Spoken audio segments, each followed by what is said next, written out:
अस्सलाम वालेकुम वरहमतुल्लाहि वबरकातुहू।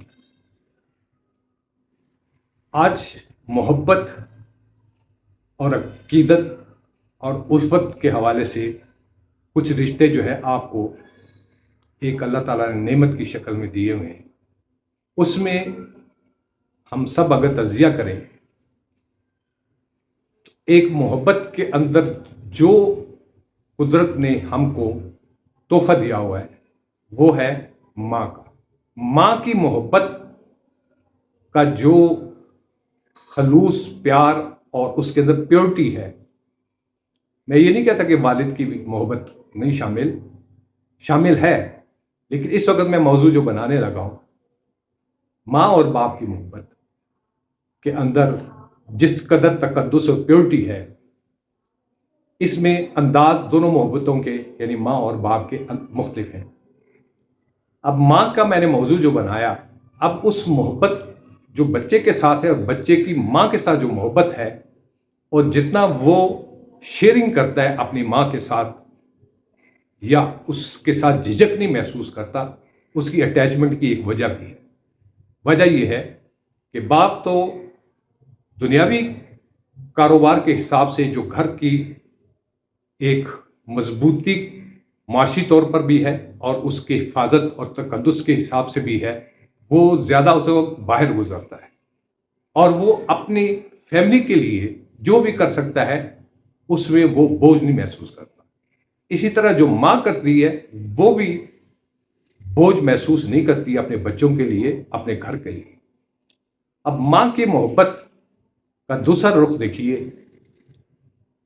वो माँ के बाद जब बच्ची घर में होती है और शादी के बाद भी होती है, अपने बाप के साथ एक बेइंतहा ऐसी अकीदत और मोहब्बत रखती है जो माँ के बाद दूसरे रिश्ते में आती है।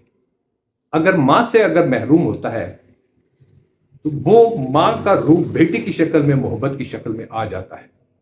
जब वो अपने घर से यानी माँ बाप के घर से ब्याही भी जाती है तो अपने बाप से जो मोहब्बत है उसके अंदर भी उसी तरह ही पहले की माने जैसे वो घर में होती है उतनी ही शिद्दत और मोहब्बत का इजहार जो होता है वो शादी के बाद होता है। ये एक खूबसूरत रिश्तों का जो बैलेंसिंग है, ये अल्लाह ताला ने हर माँ बाप को और हर घर को अता की हुई है। इन रिश्तों की मजबूती के साथ बाप को उठाकर देखें तो बाप जो है और इसी तरह माँ भी इस मोहब्बत के सिले में कोई एहसान नहीं अपनी औलाद को जतलाती, और जो भी उन्होंने किया भी होता है उसको अपने बच्चों के सामने एहसान के तौर पर नहीं दोहराती या जतलाती। जैसे वो बच्चा एक पैदाइश की शक्ल में माँ उसकी केयरिंग करती है, उसी ही तरीके से जैसे जैसे बच्चे बड़े होते हैं इसी अंदाज से उनकी वो केयरिंग करती है।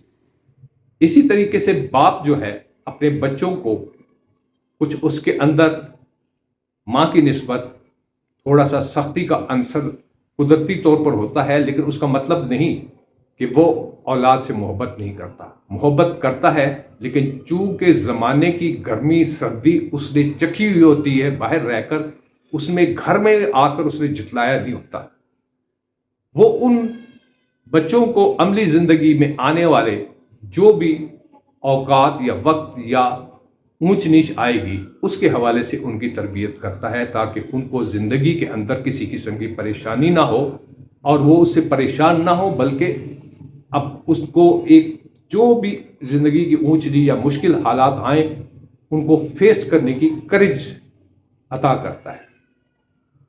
ये माँ और बाप के रिश्ते के जो इंतहाई मजबूती और पायदार मोहब्बत की मिसाल है, ये आपको इन रिश्तों के अंदर सबसे ज़्यादा ताकतवर भी महसूस होती है और इसका एहसास भी होता है। और जब माँ बाप इस दुनिया से चले जाते हैं तो उस वक़्त उनको इन चीज़ों का ज़्यादा एहसास होता है। इसलिए वालिदैन की कदर कीजिए और उनसे जितनी मोहब्बतें समेट सकते हैं और जितनी रहनुमाई ज़िंदगी की समेट सकते हैं, समेटने की कोशिश कीजिए। कामयाब ज़िंदगी के लिए आजकल के बच्चों और नस्लों के लिए एक सबक है जो आपके सामने पेश किया। अपनी राय का इजहार कीजिएगा, मुझे बड़ी खुशी होगी। इजाज़त चाहता हूँ, नेक दुआओं के साथ अल्लाह ताला हम सब के बच्चों को कामयाबी कामरानी अता फरमाए, सेहत और तंदुरुस्ती, दीन और दुनिया की सलामती अता फरमाए और अल्लाह की मखलूक की खिदमत करने की बेपाया उसको एक ऐसी अता हो कि वो अल्लाह की मखलूक की खिदमत प्यार, मोहब्बत और खलूस के साथ करे, जिसमें किसी किस्म की कोई तलब या गर्ज ना हो। आमीन सुम आमीन।